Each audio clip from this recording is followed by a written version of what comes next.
The Christmas season is upon us, so we've come here to the fields outside Bethlehem where Jesus was born. Bethlehem was known for two things. It was the house of bread. There was a wheat and barley harvest in the winter and spring from these fields that would help feed the people of Jerusalem just to the north.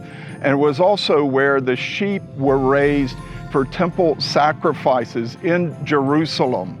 And it was to shepherds that were abiding with their flocks at night out in the fields that the multitude of angels came and announced the birth of the Son of God. And they said, "This shall be a sign to you. You're going to find him in the city of David, wrapped in swaddling cloth and lying in a manger." This was a message understood by those shepherds and those who first heard this story, because the sheep for sacrifice were born in those same areas, wrapped in cloth to dry them off at birth, and laid in the manger and fed from there when they were little. So the message is Jesus was born to die as a sacrifice lamb for the sins of the world.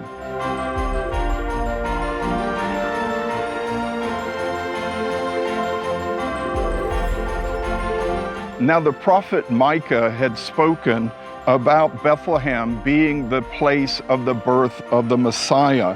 Micah chapter 5 verse 2, "But you, Bethlehem Ephratah, though you are little among the thousands of Judah, yet out of you shall come forth to me the one to be ruler in Israel, whose goings forth are from old, from everlasting." This same prophet in Micah chapter 4, which is all about the future glory of Jerusalem, it also speaks of the tower of the flock, verse 8, "And you, tower of the flock, the stronghold of the daughter of Zion, to you shall it come, even the former dominion shall come, the kingdom of the daughter of Judah." The tower of the flock, referenced here in Micah, referred to a certain stone tower that watched over these fields where the sheep were raised only in this area for the sacrifices at the temple in Jerusalem. So even the prophet Micah speaking about, again, where Jesus was be born and the whole mystery of him being born in the same place where the sacrificial lambs were born.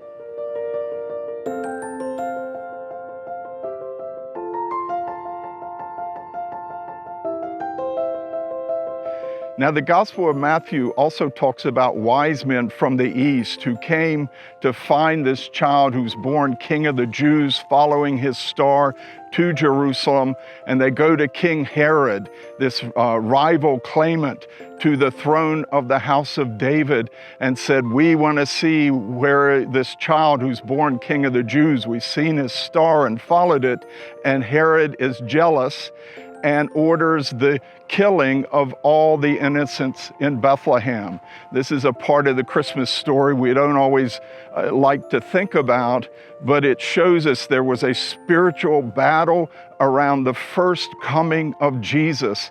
John the Apostle in Revelation chapter 12 talks about how there was a dragon in heaven who came against the woman with the sun and moon and 12 stars around her head, a representation of Israel, who was giving birth to a man-child who would rule the nations with a rod of iron. This is about Jesus, the Messiah, and how there was a spiritual battle. The dragon was ready to devour the child as soon as it was born, but it was caught up to heaven.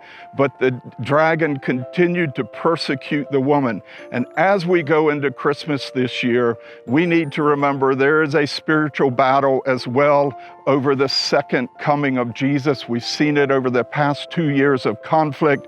We've seen it in all the anti-Semitic marches against the Jewish people worldwide. And we as Christians this Christmas season also need to be praying for God's purpose to prevail in this day, as amid the darkness, the darkening world, as we get closer to the second coming of the Lord, we know that light will break forth.